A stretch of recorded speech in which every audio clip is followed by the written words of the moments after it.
Dear student, આજે આપણે આપણા નવા પ્રશ્ન તરફ જઈએ. ઉત્સેચકીય ઉદ્દીપન સમજાવો.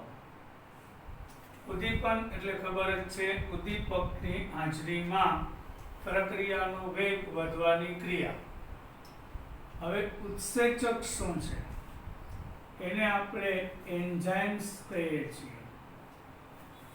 ઉત્સેચકો આપણા શરીરની અંદર, પ્રાણીઓની અંદર અને વનસ્પતિમાં રહેલા પ્રોટીન છે. જેમ કે આપણે હેબર પદ્ધતિમાં ઉદ્દીપક તરીકે લોખંડનો ઉપયોગ થાય અને તેના હિસાબે પ્રક્રિયાનો વેગ વધે, તો આપણા શરીરમાં જે રાસાયણિક પ્રક્રિયા થાય એ જૈવ રાસાયણિક પ્રક્રિયા છે. તો કુદરતી રીતે જ આપણા શરીરમાં ઘણા બધા ઉત્સેચકો આવેલા છે, જે આપણા શરીરમાં થતી કે વનસ્પતિ, પ્રાણી અને મનુષ્યમાં એ પ્રક્રિયાના વેગમાં વધારો કરશે તેવા પ્રોટીનમાંથી બનેલા સંયોજન છે.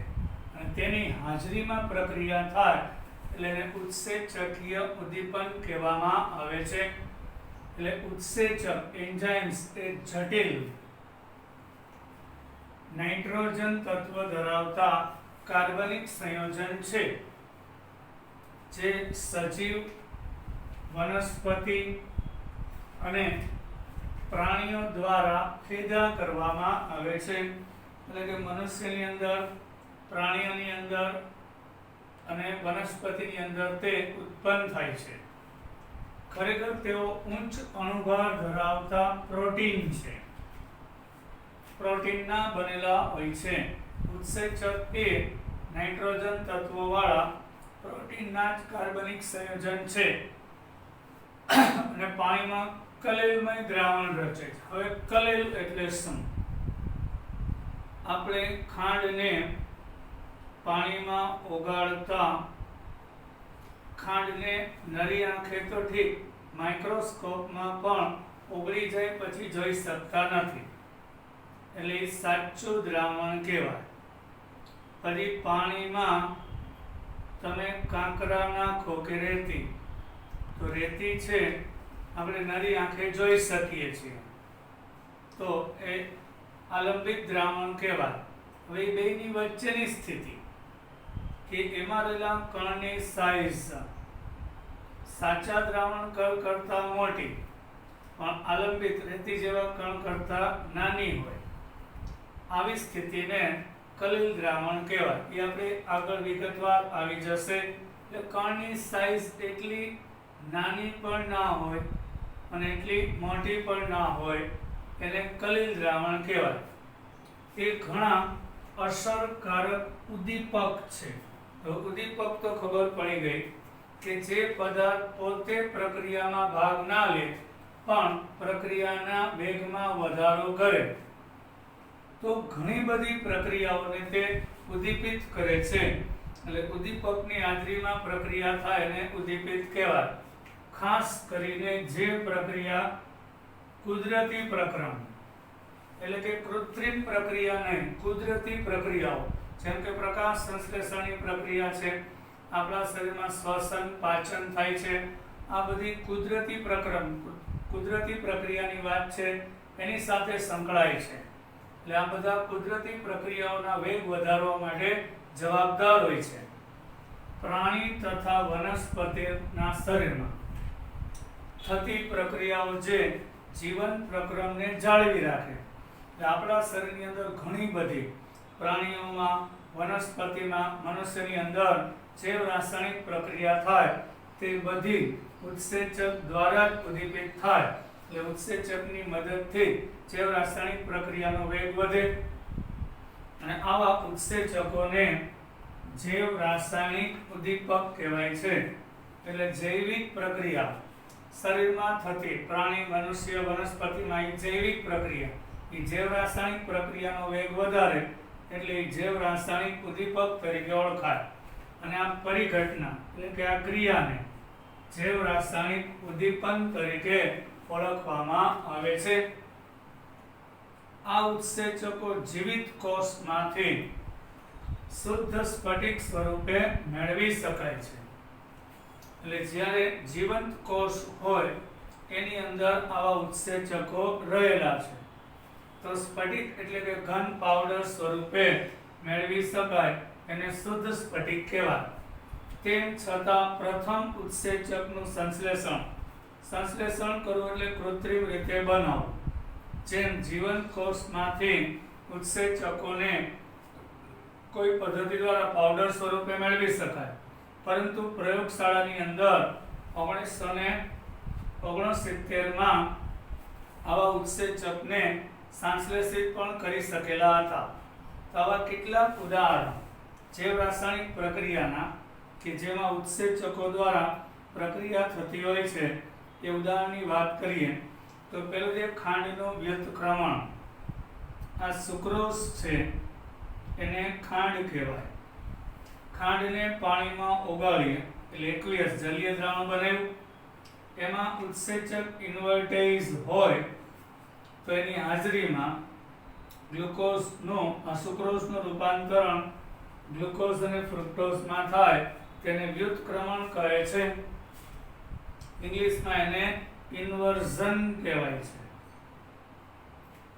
વ્યુત્ક્રમણ, ઇન્વર્ઝન, રૂપાંતરણ એટલે અહીંયા ખાંડનું રૂપાંતરણ થાય છે એટલે કે સુક્રોઝનું જલીય દ્રાવણ, એમાં ઉદ્દીપક તરીકે ઉત્સેચક, આ ઇન્વર્ટેઝ ઉત્સેચકનું નામ છે. જો ન હોય તો જૈવ રાસાયણિક પ્રક્રિયા ના થાય. તો ખાંડનું જળ વિભાજન ઇન્વર્ટેઝ ઉત્સેચકની હાજરીમાં થાય, તેમાંથી ગ્લુકોઝ અને ફ્રુક્ટોઝનું મિશ્રણ આપે છે. આ પહેલી જૈવ રાસાયણિક પ્રક્રિયા થઈ કે જેમાં તે ઉદ્દીપક તરીકે કામ કરે છે. આપણે અન્ય કેટલાક ઉદાહરણ લઈએ. અહીંયા જ્યાં જ્યાં ઉદ્દીપક શબ્દ વાપરેલો છે એનો મતલબ ઉત્સેચક, કુદરતી ઉદ્દીપક. ગ્લુકોઝનો ઇથાઇલ આલ્કોહોલ એટલે ઇથેનોલમાં રૂપાંતરણ કરશે. ગ્લુકોઝ છે C6H12O6. આ માટે ઝાયમેઝ ઉદ્દીપક એટલે કે ઝાયમેઝ નામનો ઉત્સેચક વપરાય છે. ઝાયમેઝ નામનો ઉત્સેચક વાપરવામાં આવે છે જે ગ્લુકોઝમાંથી ઇથેનોલ અને કાર્બન ડાયોક્સાઇડમાં પરિવર્તન કરે છે. ગ્લુકોઝ છે આપણા શરીરમાં રહેલો, તો એ ઝાયમેઝ ઉત્સેચક દ્વારા એટલે કે ઉદ્દીપક એટલે કુદરતી ઉદ્દીપક એટલે ઉત્સેચક ઝાયમેઝ દ્વારા ઇથેનોલ અને કાર્બન ડાયોક્સાઇડ આપે છે. પછી સ્ટાર્ચનું માલ્ટોઝમાં પરિવર્તન, આ માટે ડાયાસ્ટેઝ ઉત્સેચક વાપરવામાં આવે છે. આ સ્ટાર્ચનું અણુસૂત્ર છે C6H10O5N. એટલે આ સ્ટાર્ચનું અણુસૂત્ર જટિલ હોય, એના 2 મોલ લેવામાં આવે તો n મોલ પાણી વપરાય, તેમાંથી n મોલ C12H22O11 એ માલ્ટોઝ છે. હા, એટલે કે સુક્રોઝ અને માલ્ટોઝ બેયનું સૂત્ર સરખું, બંધારણ અલગ અલગ હોય છે. અહીં માલ્ટોઝ બનશે. હવે માલ્ટોઝનું ગ્લુકોઝમાં રૂપાંતરણ કરી શકાય. માલ્ટોઝની પાણી સાથે પ્રક્રિયા એટલે જળ વિભાજન, માલ્ટોઝમાંથી ગ્લુકોઝ બનશે. આ માટે માલ્ટેઝ ઉત્સેચક વપરાય છે. એટલે માલ્ટોઝ નામનો જે શર્કરા કાર્બનિક પદાર્થ છે પ્રાણીઓ વનસ્પતિમાં રહેલો, તે માલ્ટોઝ પ્રાણીમાં રહેલો પદાર્થ કે જે જળ વિભાજન પામે માલ્ટેઝની હાજરીમાં, એમાંથી 2 મોલ ગ્લુકોઝ આપે છે.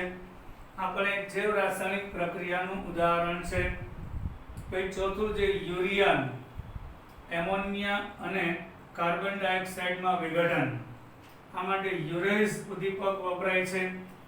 આ વિઘટનને તે ઉદ્દીપિત કરે છે. NH2CONH2 કે યુરિયાનું અણુસૂત્ર છે, એમનું જળ વિભાજન થાય એટલે પાણી સાથે પ્રક્રિયા, એટલે એમાંથી CO અને O એટલે CO2 જશે. NH2 માં એક હાઇડ્રોજન આવેલ NH3, બીજો અહીંયા આવે 2 મોલ એમોનિયા આપશે. આ માટે યુરેઝ નામનો ઉત્સેચક, ઉદ્દીપક એટલે ઉત્સેચક, અહીંયા કુદરતી ઉદ્દીપક એટલે ઉત્સેચક. યુરેઝ ઉત્સેચક વપરાય છે. હોજરીની અંદર પેપ્સિન ઉદ્દીપક એટલે પેપ્સિન નામનો ઉત્સેચક હોય છે. આપણી હોજરીમાં પેપ્સિન નામનો ઉત્સેચક હોય છે. એ પ્રોટીનનું પેપ્ટાઇડમાં પરિવર્તન કરે. હવે પ્રોટીન એટલે કે 100 કે તેથી વધારે એમિનો એસિડનો અણુ હોય અને તે નાના નાના અણુમાં ફેરવાઈ જાય અને પેપ્ટાઇડ કહેવાય છે. જ્યારે આ આંતરડામાં પેનક્રિયાટિક ટ્રિપ્સિન પ્રોટીનનો એમિનો એસિડમાં અને પછી જે પેપ્ટાઇડ મળે એમાંથી એમિનો એસિડમાં તે ફેરવાઈ જશે.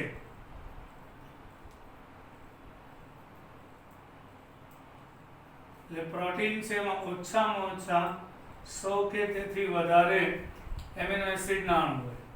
એમાંથી 2-3 જોડાઈને બને એને પેપ્ટાઇડ કહેવાય. આ મોટો પ્રોટીન અણુ તૂટે એટલે નાના નાના પ્રોટીનના કણ બને એને પેપ્ટાઇડ કહેવાય. ની પેપ્ટાઇડ તૂટે કેના વડે? પેનક્રિયાટિક ટ્રિપ્સિન પ્રોટીનનું એમિનો એસિડ આવા નાના નાના એમિનો એસિડમાં પરિવર્તન કરશે. એમાં પેપ્સિન ઉત્સેચક ઉદ્દીપક એટલે ઉત્સેચક જવાબદાર હોય છે. હજી આપણે એક પ્રક્રિયા જોઈએ. દૂધનું દહીંમાં પરિવર્તન. એ પણ એક જૈવ રાસાયણિક પ્રક્રિયા છે. દૂધમાંથી દહીં બને છે. તે પણ એક ઉત્સેચકીય પ્રક્રિયા છે. ઉત્સેચક દ્વારા થતી પ્રક્રિયા. જે દહીંમાં રહેલા લેક્ટોબેસિયલ ઉત્સેચક વડે પ્રક્રિયા કરવામાં આવે છે.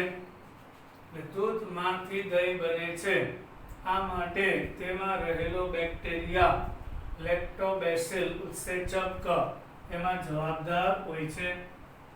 હવે આપણે ઇન શોર્ટ એક કોષ્ટક આપેલું છે. જેમ કે ઉત્સેચક તો ક્યાંથી મળશે?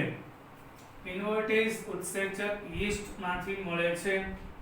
યીસ્ટ આપણે ઢોકળા કે કંઈ પણ વસ્તુ ખાઈએ એમાં આથો લઈ આવવા માટે યીસ્ટ જવાબદાર હોય છે.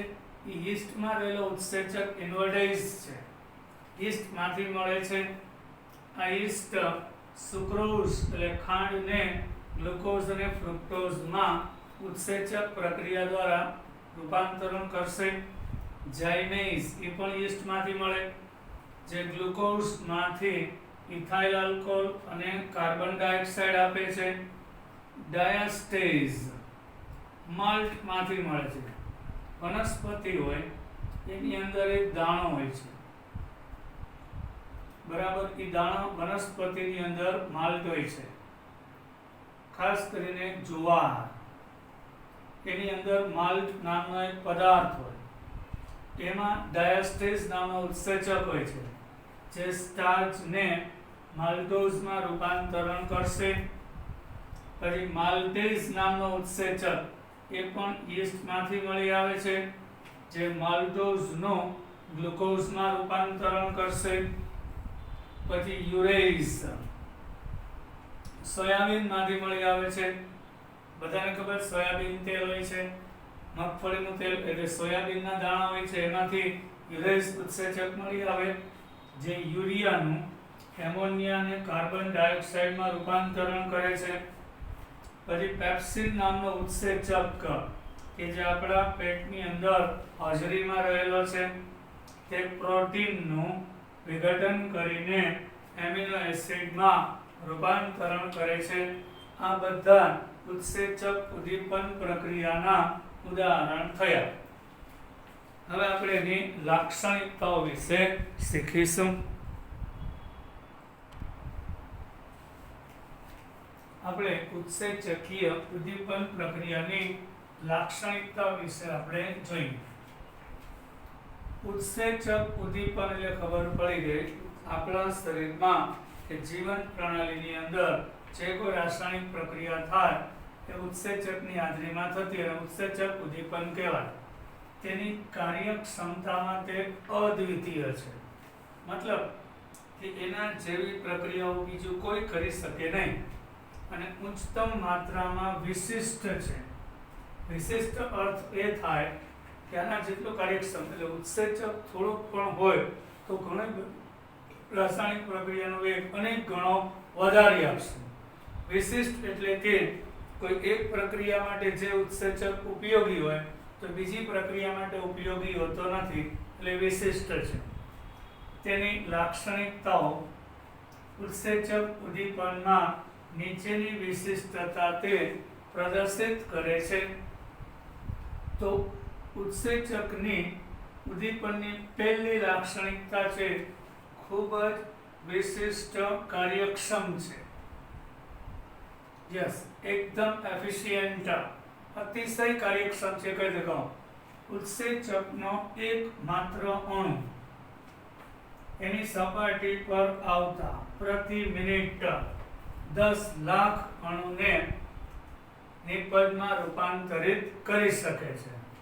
એટલે ઉત્સેચકનો એક માત્ર અણુ પ્રતિ મિનિટ, એટલે 1 મિનિટની અંદર પ્રક્રિયકના 10 લાખ અણુને તે નિપજમાં રૂપાંતરિત કરી શકે છે. એટલો બધો ઉત્સેચક કાર્યક્ષમ હોય છતાંય પોતે પ્રક્રિયામાં ભાગ લેતો નથી, પ્રક્રિયાને અંતે પાછો મળી જાય છે. બીજું છે ઉચ્ચતમ વિશિષ્ટ સ્વભાવ. મેં હમણાં કીધું પ્રકૃતિ. દરેક ઉત્સેચક આપેલ પ્રક્રિયા માટે વિશિષ્ટ હોય, એટલે કે એક ઉદ્દીપક એક પ્રક્રિયા માટે, એક ઉદ્દીપક એટલે એક ઉત્સેચક કોઈ એક પ્રક્રિયા કરતા વધુ પ્રક્રિયાને ઉદ્દીપિત કરી શકે નહીં.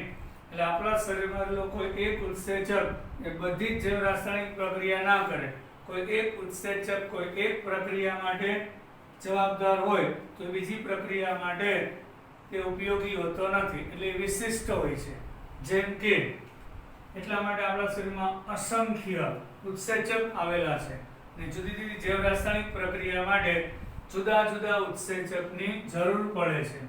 જેમ કે યુરિયાના જળ વિભાજનમાં યુરેઝ ઉત્સેચક એટલે કે ઉદ્દીપક માત્ર યુરિયાનું જળ વિભાજન કરી શકે, તે બીજા કોઈ એમાઇડનું જળ વિભાજન કરી શકતો નથી.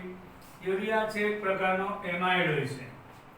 તો આપણે જોઈ ગયા યુરિયાનું જળ વિભાજન થાય પાણી હારે પ્રક્રિયા, તેમાંથી એમોનિયા અને કાર્બન ડાયોક્સાઇડ આપે છે.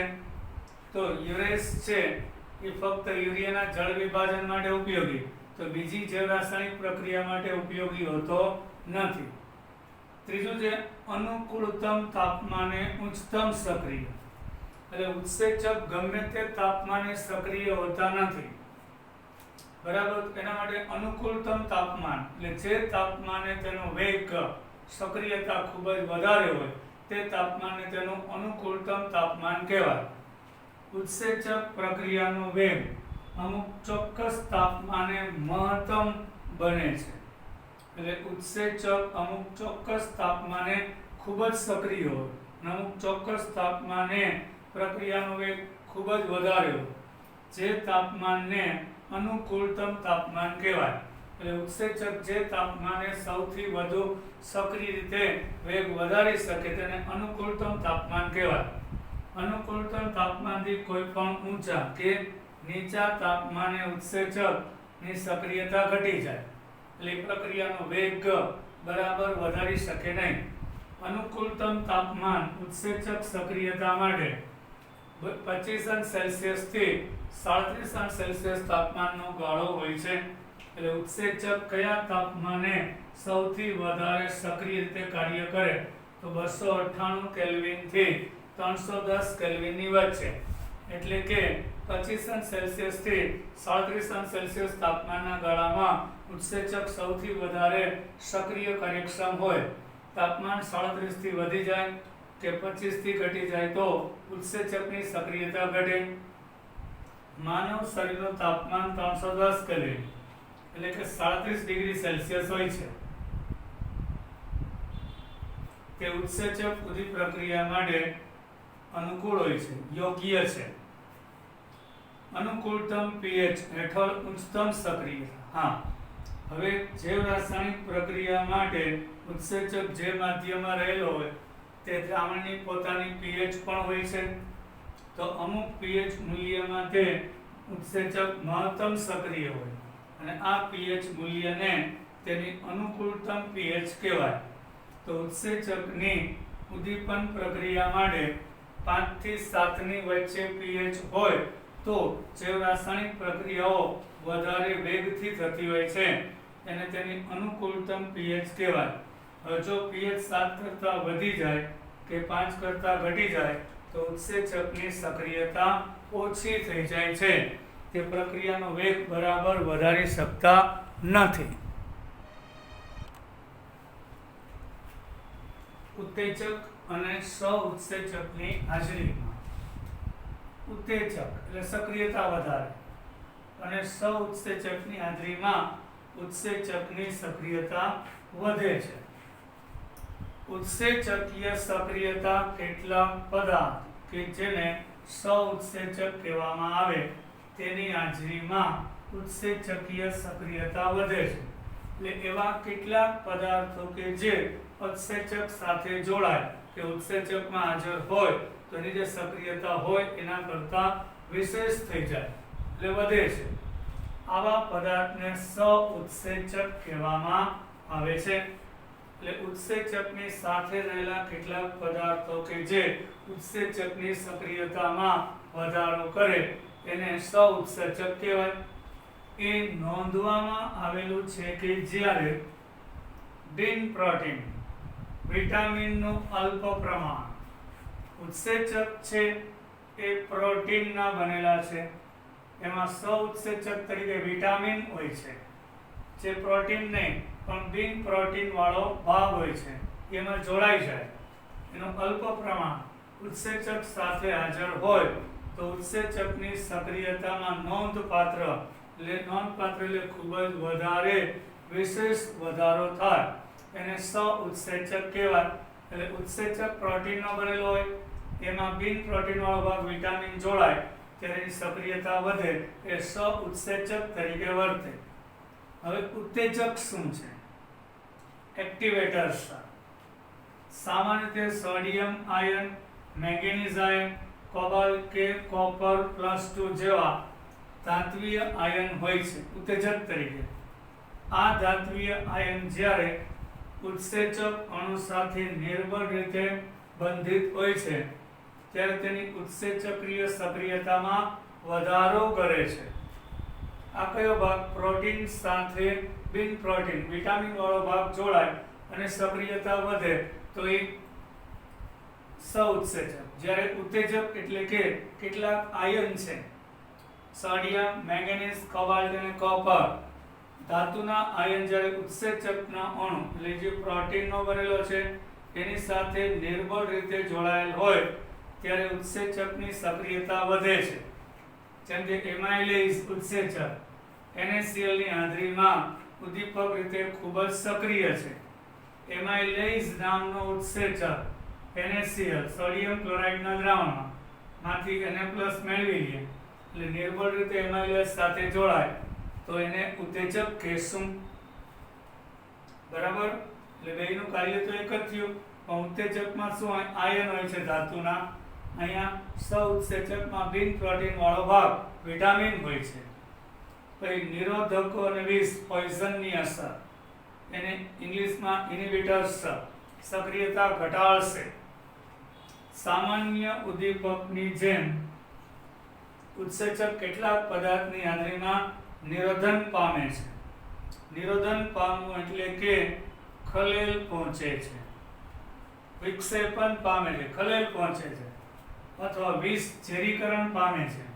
આપણે ઉદ્યોગની અંદર ઘણી બધી પ્રક્રિયા જોઈ ગયા હતા. એમાં ઉદ્દીપકમાં કેટલીક અશુદ્ધિ હોય તો વેગ છે એ ઘટી જાય છે. બસ એ જ રીતે ઉત્સેચકમાં કેટલાક અણુ જોડાઈ જાય તો એ નિરોધન ખલેલ પહોંચાડે, સક્રિયતા ઘટાડે, ઉદ્દીપક વિષ જેવું કામ કરે. નિરોધક અથવા તો વિષ ઉત્સેચક શું કરે? જે ઉત્સેચક જે પ્રોટીનનો બનેલો છે એના સક્રિય ભાગ ઉપર જઈ અને મજબૂત રીતે જોડાઈ જાય એટલે આપણો જે ઉત્સેચક છે એની સક્રિયતા નાશ પામે છે. એટલે આવા નિરોધકો એટલે કેટલાક ઉત્સેચક સાથે પદાર્થ જોડાય સપાટી પર સક્રિય ક્રિયાશીલ સમૂહ સાથે પારસ્પરિક ક્રિયા કરશે અને ઉત્સેચકની ઉદ્દીપકીય સક્રિયતાને ઘટાડી નાખે અથવા તેનો સંપૂર્ણ નાશ કરે. આપણે ઘણા બધા ઔષધો યા કે દવાનો ઉપયોગ કરીએ છીએ. તેમાં ઉત્સેચક નિરોધક તરીકેની તેની ક્રિયા સાથે સંબંધ ધરાવે.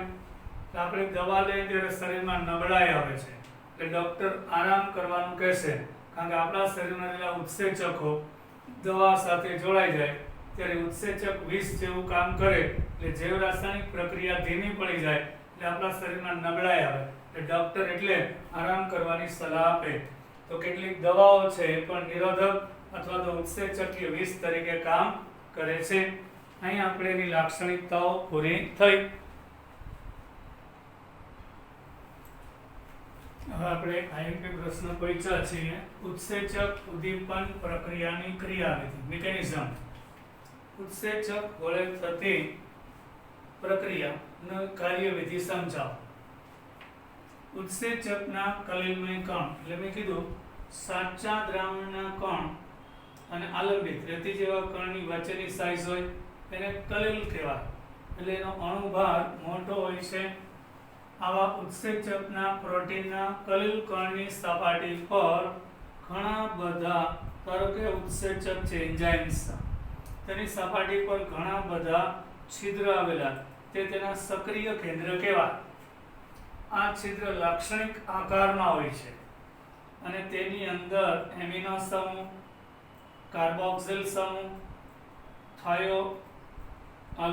થાયોઆલ્કોહોલ વગેરે સક્રિય સમૂહ ધરાવતા હોય છે. એટલે ઉત્સેચકની સપાટી પર લાક્ષણિક છિદ્ર હોય અને છિદ્રની અંદર એમિનો સમૂહ, કાર્બોક્સિલ સમૂહ, SHOH જેવા સમૂહ હોય છે. ખરેખર તો આ ઉત્સેચક કણની સપાટી માટેના સક્રિય કેન્દ્રો છે, એક્ટિવ કેન્દ્ર છે. એની સપાટી પર અધિશોષણ થશે. પ્રક્રિયક, આ ઉત્સેચકની સપાટી પર પ્રક્રિયક કે જેને આપણે પ્રક્રિયાર્થી, અવસ્તર, સબસ્ટ્રેટ કહેશું, અણુ જેમને પૂરક આકાર હોય છે, તેની સપાટી પર આવીને બેસે છે અને આ છિદ્રમાં જેમ તાળામાં કૂંચી દાખલ થાય એ જ રીતે ગોઠવાઈ જશે. જેમ તાળાની અંદર ચાવી દાખલ થાય એ રીતે આવા પ્રક્રિયાર્થી એ છિદ્રની અંદર આવીને બેસી જશે. એટલે એને તાળાકુંચી મોડેલ પણ કહેવાય છે અથવા તો તાળાકુંચી મોડેલ સમજાવો. ઉત્સેચક ઉદ્દીપન પ્રક્રિયા માટે તાળાકુંચી મોડેલ સમજાવો.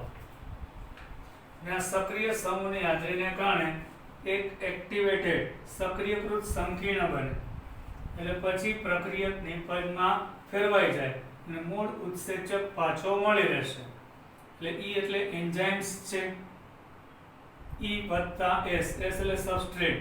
ની સપાટી પર પ્રક્રિયક આવશે, એના છિદ્રમાં બંધ બેસતો ગોઠવાય છે એટલે ઉત્સેચક અને પ્રક્રિયાર્થી બનતો એક સંકીર્ણ સક્રિયકૃત સંકીર્ણ બનશે. પછી એનું વિઘટન થાય એટલે ઉત્સેચક છે મૂળ અવસ્થામાં મળી જાય, કારણ કે ઉત્સેચક ઉદ્દીપક છે, પ્રક્રિયામાં ભાગ લેતો નથી, અને સબસ્ટ્રેટ પ્રક્રિયક છે, પ્રક્રિયાર્થી જે પ્રોડક્ટ નિપજમાં ફેરવાઈ જાય. આમ ઉત્સેચક ઉદ્દીપન પ્રક્રિયાને બે તબક્કામાં ગણી શકાય. પ્રક્રિયાર્થી એટલે પ્રક્રિયક ઉત્સેચકની સપાટી પર આવશે, એનું બંધન થાય અને સક્રિયકૃત સંકીર્ણની રચના થાય કે જ્યાં પ્રક્રિયક નિપજમાં રૂપાંતર પામવાની શરૂઆત કરશે અને સક્રિય સ્થાન વળે. એટલે અહીંયા E અને S જોડાય એટલે ES સ્ટાર એટલે સક્રિયકૃત સંકીર્ણ બન્યું. ઉત્સેચકની સપાટી પરના સક્રિય સ્થાન છિદ્રમાં પ્રક્રિયક એના છિદ્રમાં બંધ બેસતો ગોઠવાય છે. એ પહેલો તબક્કો. હવે બીજા તબક્કામાં નિપજના નિર્માણ માટે સક્રિયકૃત સંકીર્ણનું વિઘટન થાય. એટલે આ જે સક્રિયકૃત સંકીર્ણ બન્યો એમાં રાસાયણિક ફેરફાર થઈ અને જે પ્રક્રિયક આવ્યો તો એ નિપજમાં ફેરવાઈ જાય અને મૂળ ઉત્સેચક પાછો મળી જાય અને તાળાકુંચી મોડેલ પણ કહેવામાં આવે છે. આજે આપણે અહીં સુધી રાખીએ. તાળાકુંચી મોડેલ આપણે શીખા. જય હિન્દ.